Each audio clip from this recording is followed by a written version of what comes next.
Hello, you have learned that in a wave, the medium itself does not travel. It's just that the individual particles in a medium oscillate about their equilibrium position, and as a result, a wave travels through the medium. So depending on the direction of the oscillation of the wave particles, we can categorize waves into transverse waves and longitudinal waves. So this is a transverse wave. A wave is traveling rightward, but you see the particles, individual particles are just oscillating up and down. So the direction of the oscillation is perpendicular to the direction of wave travel. That's why it's called a transverse wave. So you see a wave crest traveling rightward, you see a wave trough traveling rightward. However, the particles are oscillating up and down. So this is a longitudinal wave. You can see a wave moving rightward.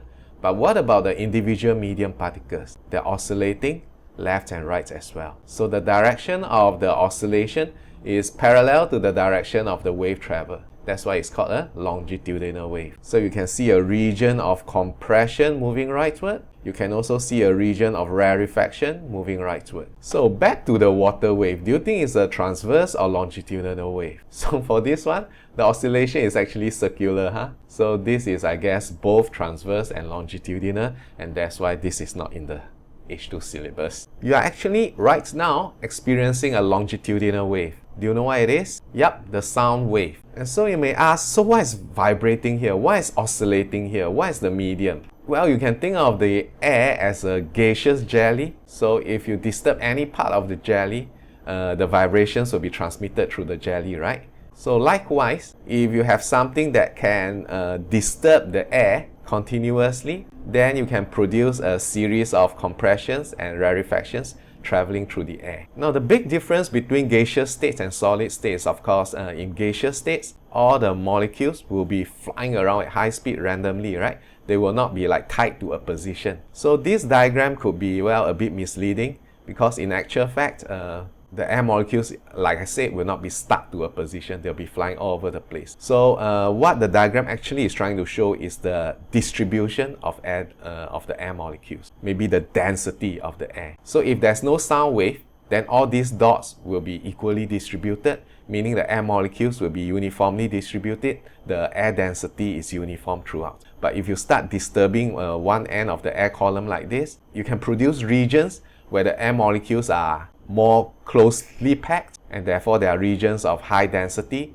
which is the regions of compression, yeah, and they can propagate through the air medium. There's of course the regions of rarefaction, where the air is less closely packed, and they also propagate through the air medium. So anything that can disturb the air can produce a sound wave. The tuning fork basically is just squeezing and releasing the air, and as a result, it can propagate regions of compressions and rarefactions through the air. So when we put our ear in the air, what our ear experiences is a series of high and low pressure, which we detect as sound. So I pull up this diagram from Google. It's showing how what our ear looks like. So when the sound wave hits our ear, what happens is there's a series of high and low pressure here, whereas the middle ear, yeah, the inside of the ear, is somewhat maintained at atmospheric pressure. As a result, there's a difference in pressure, right, on both sides. Your eardrum will experience a fluctuating force. It's pushed inward and then sucked outward, and pushed inward and sucked outward. And then there's some lever mechanism here to amplify the vibration so that our ear can, well, hear, yeah.